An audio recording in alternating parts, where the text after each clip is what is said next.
Om Namo Bhagavate Vasudevaya. Om Namo Bhagavate Vasudevaya. Om Namo Bhagavate Vasudevaya. Om Namo Bhagavate Vasudevaya.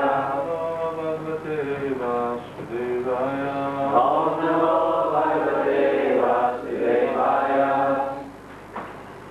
Today, just for a little change, give me permission.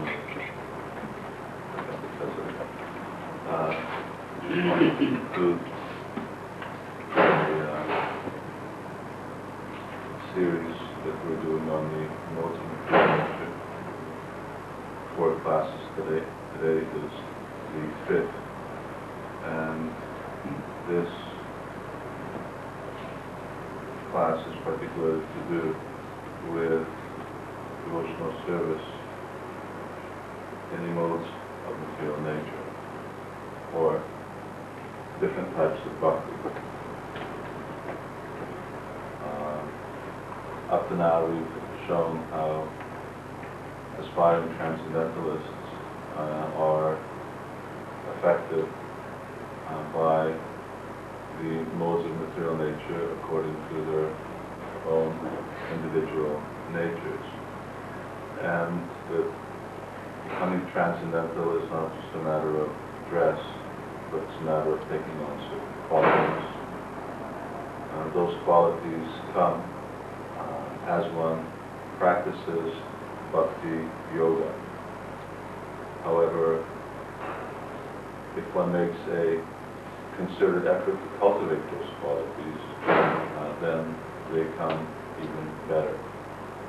Furthermore, although devotional service is meant to be practiced by everyone, even they be in the mode of ignorance and passion, ultimately one has to rise to the platform of goodness, and by practicing devotional service in the platform in goodness, one comes to the transcendental state. The concept that one jumps from any stage of spiritual life to the transcendental state is not correct. Rather, there is a progression that Srila Prabhupada explains, that one rises from ignorance to passion to goodness, and then when one cultivates devotional service and goodness, then one will come to the transcendental platform. So we discussed that devotional service can thus be practiced in all conditions, because that is the process which elevates. But at the same time, we should see that devotional service in lower modes of material nature is not of the same quality as that of goodness, or for that matter, is pure devotional service. However, because all of these practitioners are called devotees, we use this sort of generic terminology, their practice should not automatically be considered to be on the same level. Just like I gave the example that a private is a soldier and a colonel is a soldier or general, but they're not equal. In the same way, although we may call, or Srila Prabhupada may call Narada Muni a devotee, and we also have the title devotee, that doesn't make us equal to Narada Muni. But one can distinguish one devotee from another by the quality of their devotion.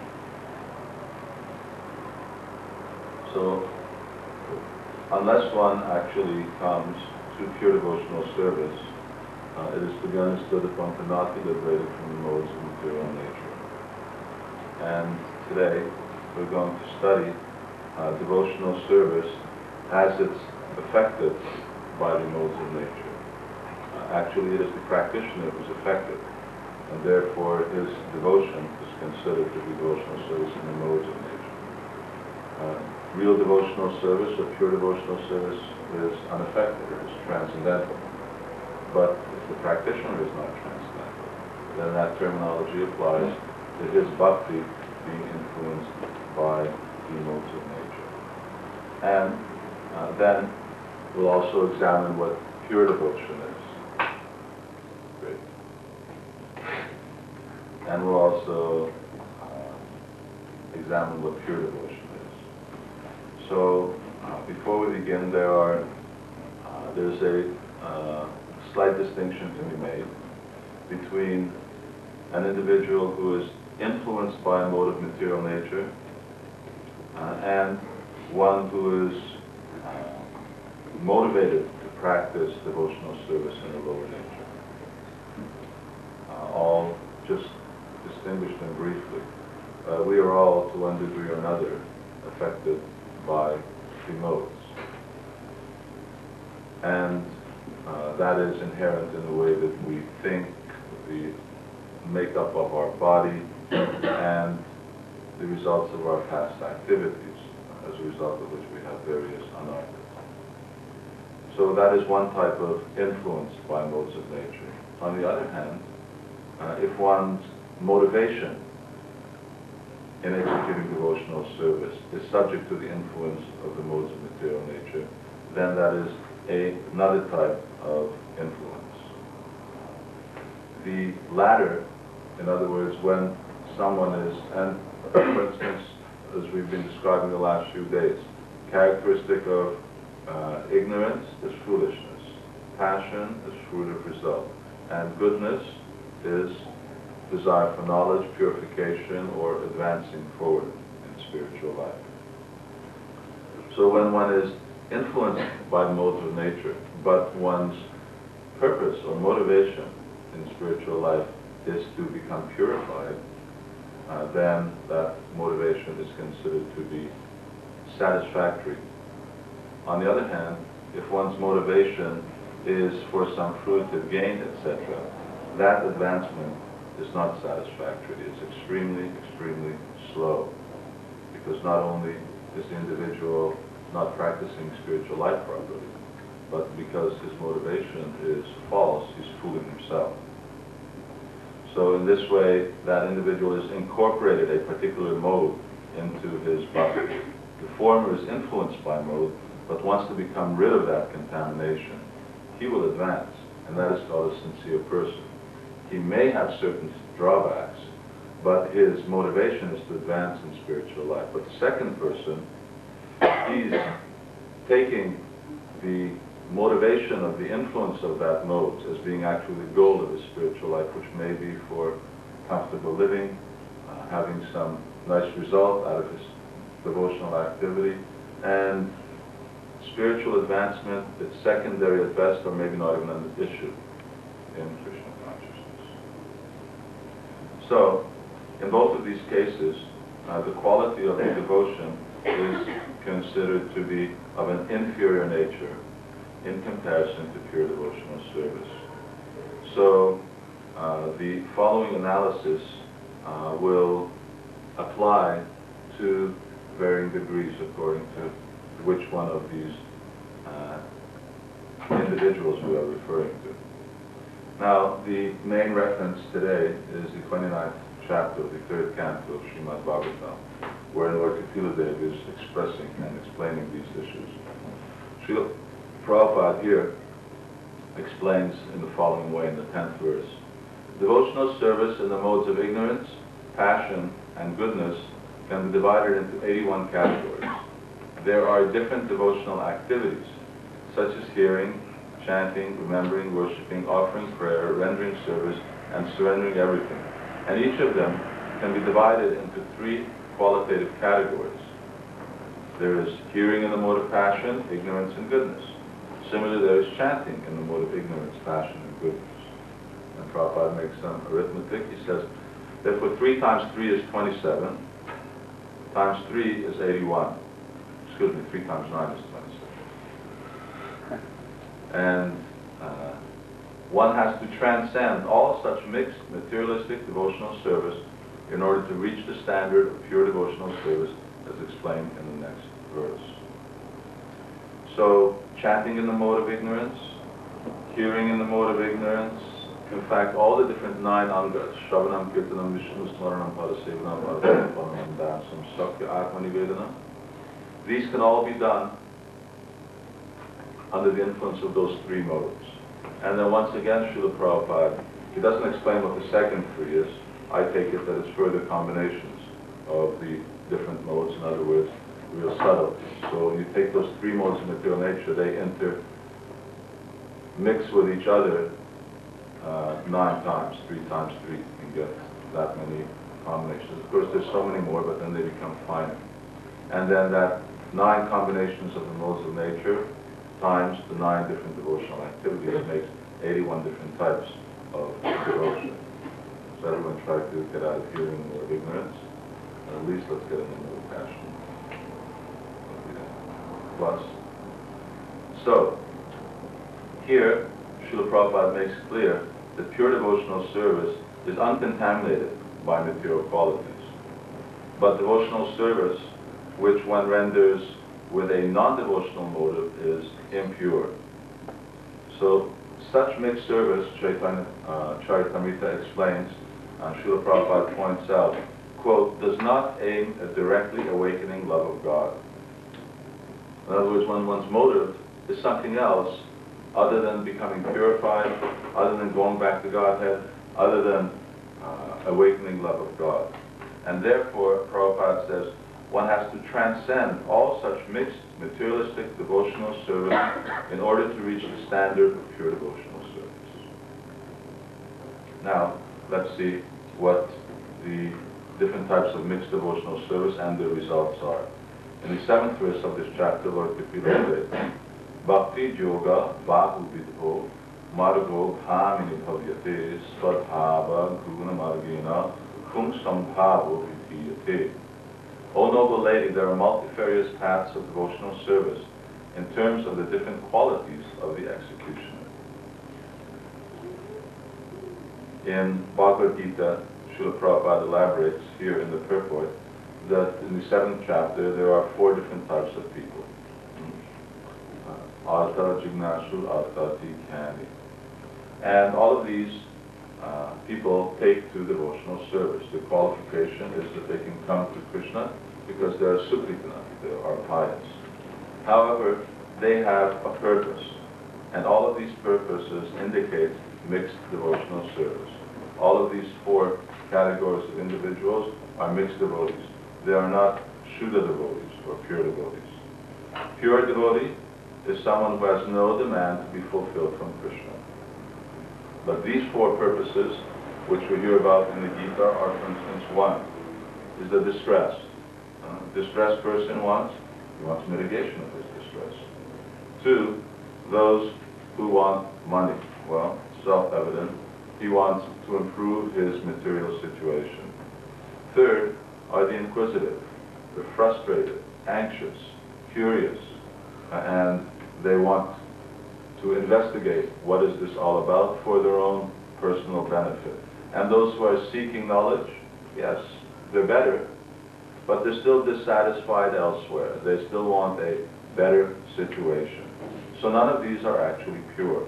And in the purport, Prabhupada says, these are not pure devotees because they have some aspiration to fulfill in exchange for devotional service.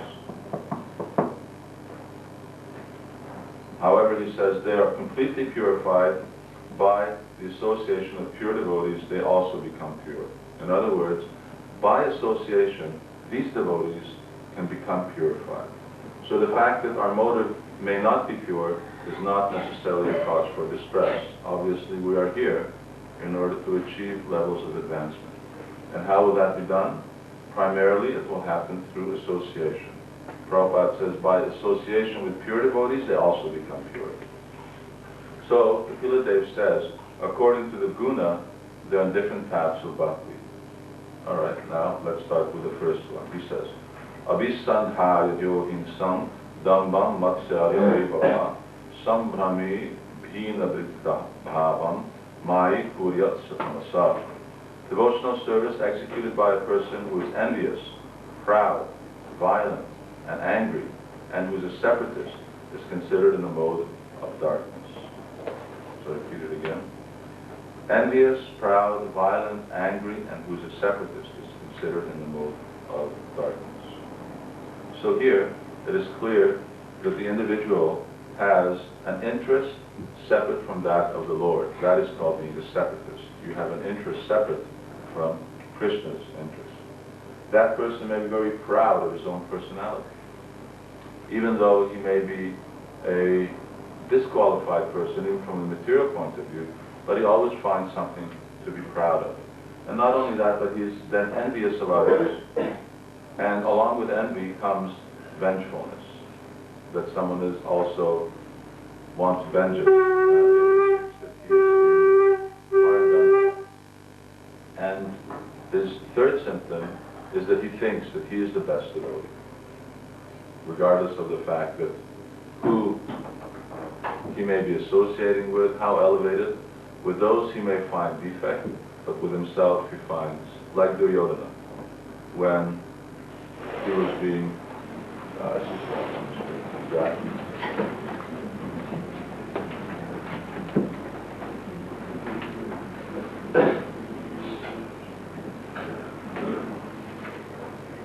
when Duryodhana was being persuaded to change his attitude and become favorable to the Pandavas, he said, I've examined myself very minutely and very closely. And I can say with all honesty, there's not any fault in me at all. So this is mentality, Duryodhana mentality. So how does one relate to a devotee in the mode of ignorance? Well, interesting enough, Srila Prabhupada in the purport quotes Vishwanath Chakravarti Thakur. He states that a Vaishnava is one who has the Lord as the ultimate goal of his life. That is a real pure Vaishnava. But if one is not pure and still has motives, he's not a Vaishnava of good character, according to that standard. He says, such a devotee one may offer respect, but one should not keep company with such a Vaishnava. Interesting, this is the advice of acharyas. Of course, a devotee doesn't disrespect anyone. Therefore it is stated that one should offer respect, not keep company. What does that mean? That means that we are all dependent on association for our advancement. And to take association from such a person would be detrimental to someone's spiritual life. One may give association to that individual, but one should not be dependent on that person for one's devotional progress. So here, the mentality, and not mentality, but the symptoms of devotional service and the devotee in the mode of ignorance is being characterized. Envious, proud, violent, very easily may get angry and lose his temper, insignificant things. And separatist means he does not know how to associate with other devotees. In fact, he does not even feel comfortable in the association of others. He keeps himself at a distance. So, Vishayan Abhisandhaya Yasha Aishwaryam Evava Archadav Archayajyomam Pikakbaba Sarajasa. Sarajasa. Now, devotional service, the mode of passion. The worship of deities in the temple by a separatist, with a motive for material enjoyment, fame, and opulence, is devotion in the mode of passion. Srila Prabhupada here explains what a separatist means. He says, the Sanskrit words in this connection are Bhinadrik and Pritak Bhava. A separatist is one who sees his interest as separate from the Supreme Lord. Mixed devotees, or devotees in the mode of passion and ignorance, think that the interest of the Supreme Lord is supplying the orders of the devotee. The interest of such devotees is to draw from the Lord as much as possible for their sense gratification. This is the separatist mentality. So here, separatist means an interest separate than Krishna's interest. And that my benefit in rendering devotional service is so that Krishna will supply to me, rather than I'm supplying to Krishna. And it's interesting that here, the person in the mode of passion is also called separatist. So there are two different types of separatists. The one in Tamagun is a person who actually cannot associate with anyone. He keeps a distance. He doesn't mix well in the crowd. But the other separatist, or that person in the mode of passion, he mixes well. He fits in with everybody, but yet he keeps his interest. His interest is different than that of the bulk of the devotees. He has his own mission. He has his own purposes to fulfill. And he is not taking on board the mission of Chaitanya Mahaprabhu as the goal of his life, but rather he has his own mission that he's establishing by his association with others. So here, there's reference being made that this person worships deity. That should not be considered that a person who worships deity is in the mood of passion. But why does he worship? His unique motive for worshiping deity is that he wants sense gratification and he wants opulence. He wants wealth. He wants money. So mode of passion always means enjoying the fruits of one's activities. So this is the motivation. One wants some karma phala, some results of one's work. And this individual also wants recognition. He wants to be recognized as a great devotee because he wants distinction. Distinction is also the characteristic of a passionate person. Bhaktivinoda Thakur here warns that even after sex desire is eliminated, this desire for distinction still lingers on.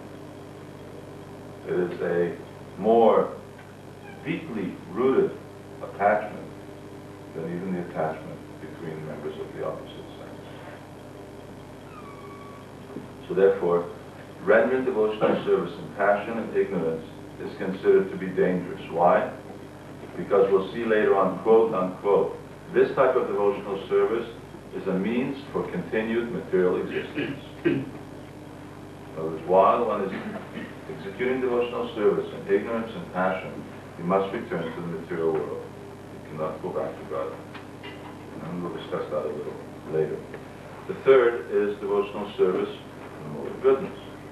Karma nirharam yudishya parasmin bhatat arpanam yajit yastavyam va pritag bhava sasatputaha. When a devotee worships the Lord and offers the results of his activities in order to free himself from the inebriaties of fruitive action, his devotion is in the mood of goodness. In other words, here, the motivation is that one renders bhakti to purify himself. All these other motivations, which are there in the mode of passion and ignorance, they're gone. One renders devotional service for what reason? I want to become a pure devotee. I want to advance in Krishna consciousness. I want to be able to render pure devotional service in the future. So, wanting to render service for no other reason than to be rid of the contamination of previous lives, this actually qualifies someone to render higher quality devotional service, namely pure devotional service. This is not pure. This is devotional service in the mode of goodness. Pure devotional service means I just want to please Krishna. And devotional service in the mode of goodness means I want to serve so that I become purified. It's good. It's not bad. It's not the goal, but it's the means. And the other two are neither means nor goal. In other words, motivation and passion and ignorance. So this has to be the main motivating force. Now, perhaps this sort of clarifies the point that I made earlier. That we may see that we are also have this motive. Yes, I want to advance in Krishna consciousness, and that is the proper motive for devotional service. And yet, we see that due to our past activities and our lack of advancement, we're still influenced by the modes in terms of the way we act, walk, talk, behave, etc. Even though we try to keep our general motivation in this good line. So what are the symptoms of devotional service in the mode of goodness? The mind is steady, discrimination is keen, the senses are not agitated, one's vision is clear, one's faith is strong. So discharge of devotional service is steady and purifying. And all of one's activities, what we're doing, does not actually add to our store of karmic reactions. Rather, they are reduced. Whereas if someone is acting in passion and ignorance, he's going to be incurring karma. Because engaging in fruitive activities, he may be engaging in activities completely contrary, not only just to devotional life, but also to karmic or proper karmic behavior. So here Krishna says that actions in the mode of goodness are purifying. This we read in the 14th chapter of the Gita. And what is their goal or result? It leads to self-realization.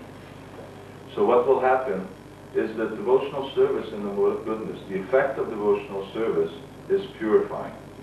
And that mode of goodness itself is such that one does not incur any more reaction. So in this way, the stock of sinful activity becomes purified, purified, purified, the karma, and then ultimately it goes, it's gone.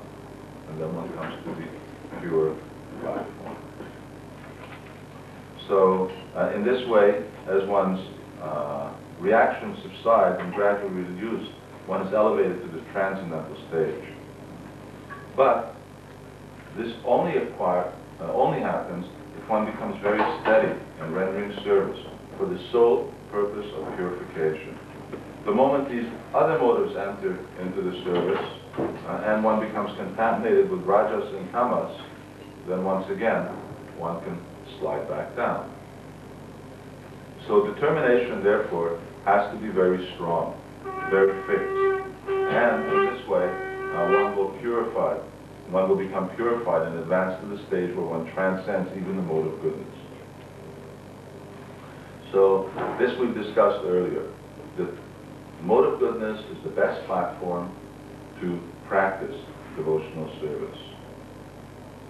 So if one is not on the transcendental platform, if one is not on the spontaneous platform of devotional service, then practicing devotional service here on this platform, namely the mode of goodness, is the next best thing. One will ask, what is the result of mixed devotion?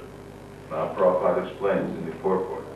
He says, Bhakti Yoga, as described before, this is also is divided into 4 divisions. 3 in the modes of nature and 1 in transcendence, which is not changed by the modes of material nature.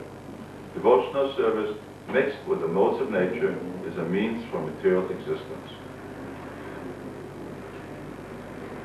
So even devotional service in the mode of goodness, that is not our goal, because that will also continue material existence. But rather we're using that as the means, as the platform from which to achieve the level of transcendence. That means that all devotional service, other than Shuddha Bhakti, will lead to rebirth again in this material world. In the 25th chapter of the 11th canto, Lord Krishna says in the following way, those who leave this world in the mode of goodness go to the heavenly planets.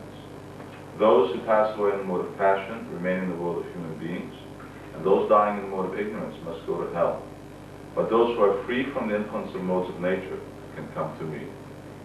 So this applies to everyone, and it applies to those who also practice devotional service. So, very important. For instance, I remember when Srila Prabhupada, when Jayananda Prabhu departed, Prabhupada wrote 2 letters. The first letter, he said, was you will go to the heavenly planets for 10,000 years and enjoy there and render devotional service, and then go back to Godhead. But then later, when Srila Prabhupada got information as to what the caliber of Jayananda Prabhu's devotional service was before he departed, and what consciousness, then he said, no, you went directly back to God. So here Prabhupada was personally saying that here's a devotee who's saying, yes, you will go to the heavenly planets, just as it's stated here. Who leaves this world in mode of goodness, go to the heavenly planets. And there, executing devotional service, one may go on. Or in passion, you stay in this world. Or in ignorance, then one may even actually go down. So another aspect of this mixed devotion is one who has the pure motive. Here we were talking about motives. Lord Kapila Dev is talking about motive. But at the same time, he's being influenced by the modes of material nature, for one. And the second is also his motive is not steady. Generally, that's what he wants, but he can't help it. He becomes overwhelmed, influenced, and sometimes his focus is diverted in another direction. This is also mixed devotion, but it's of a higher grade than that person who has a conscious, purposeful motivation, constant motivation, under the influence of this passion and ignorance. So, once again, by practicing devotional service in the mode of goodness, all of these obstacles become removed, and pure motive actually becomes steady.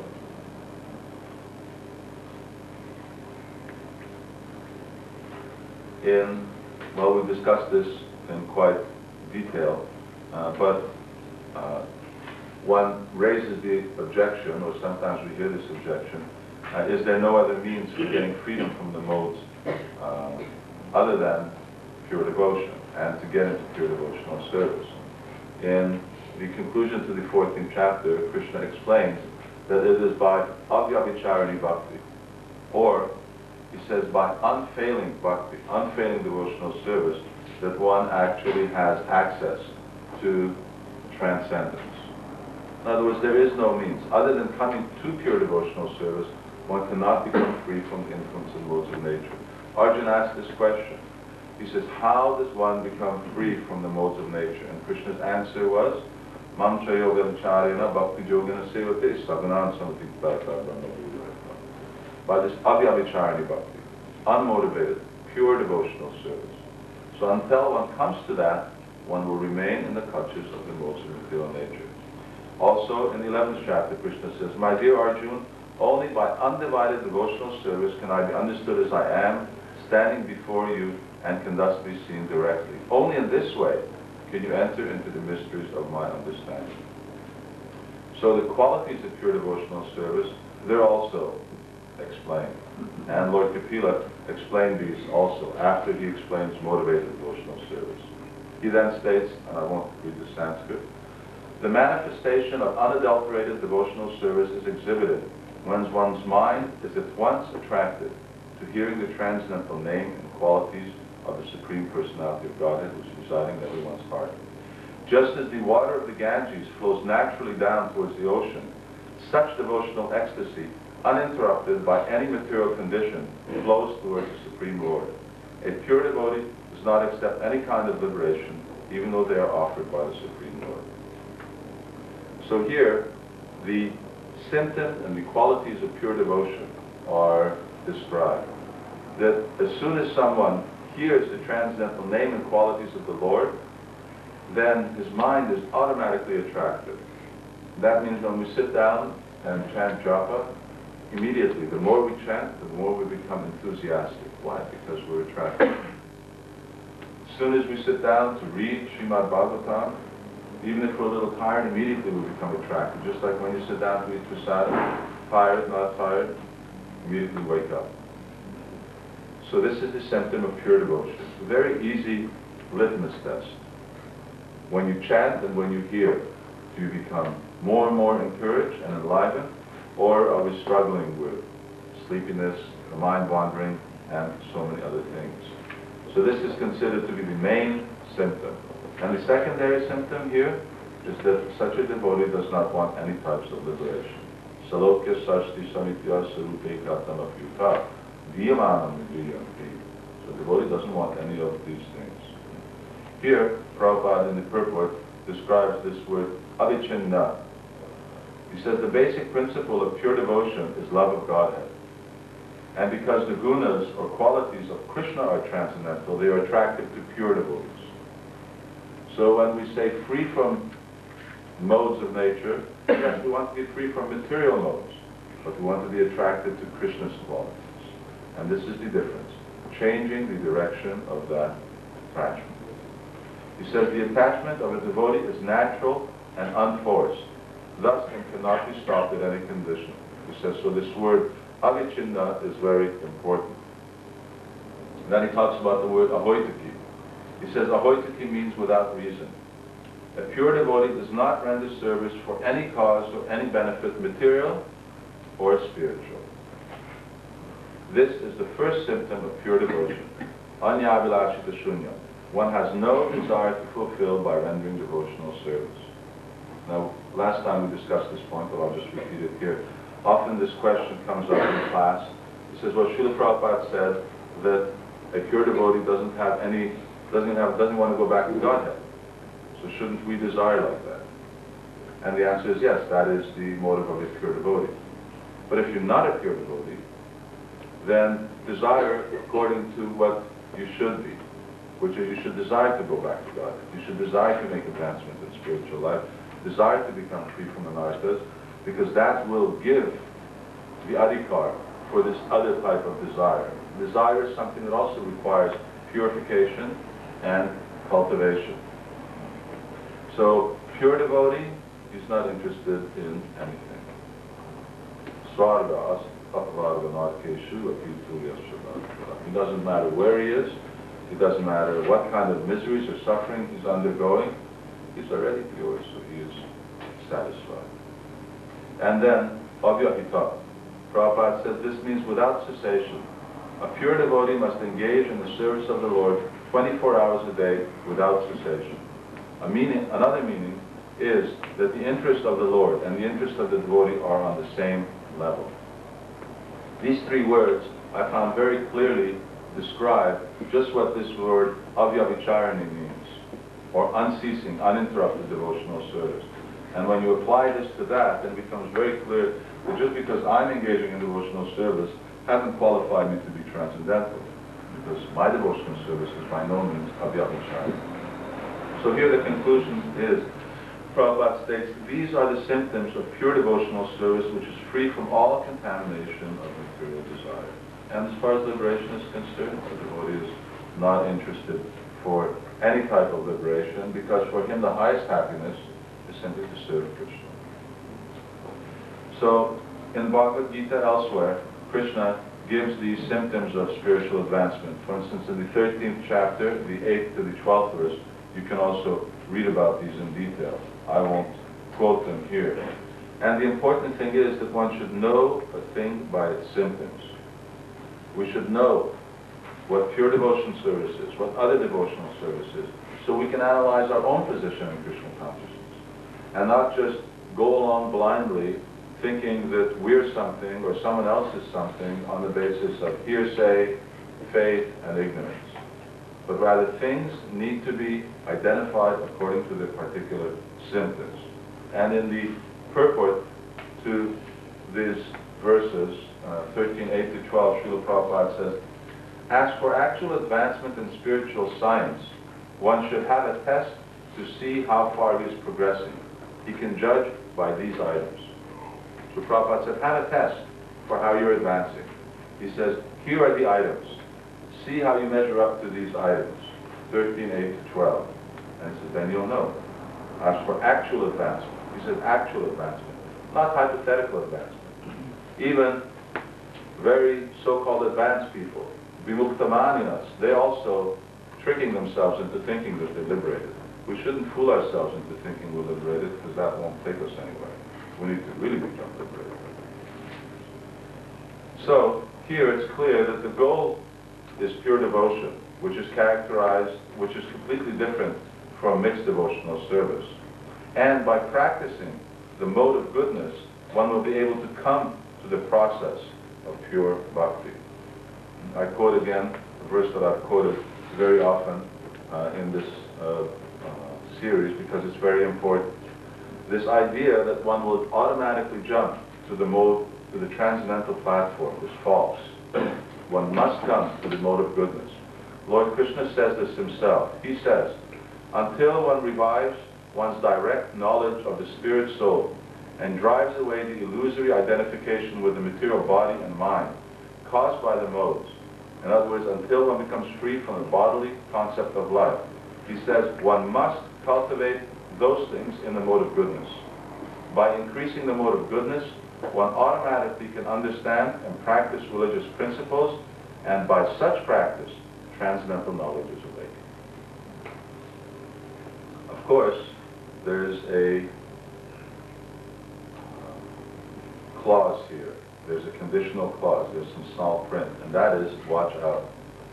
Because we should not be attached to remaining in the mode of goodness. And that is the conditioning which Krishna describes in the 14th chapter. That because the result of mode of goodness is happiness and knowledge, one becomes attached to that happiness of knowledge and becomes conditioned by that, and therefore stays in the mode of goodness. Because devotional service in the mode of goodness is, Prabhupada says, a means for continued material existence. So, rather, Krishna says, he says, Sukha Sangina Bandhanti Jnana. Those in that mode become conditioned by a sense of happiness and knowledge. So one has to maintain one's desire to achieve pure bhakti from the platform of goodness, recognizing that goodness is a means and by no means it is actually an end. And that inspiration and impetus is achieved by association with Vaishnavas and under the direct guidance of the spiritual master.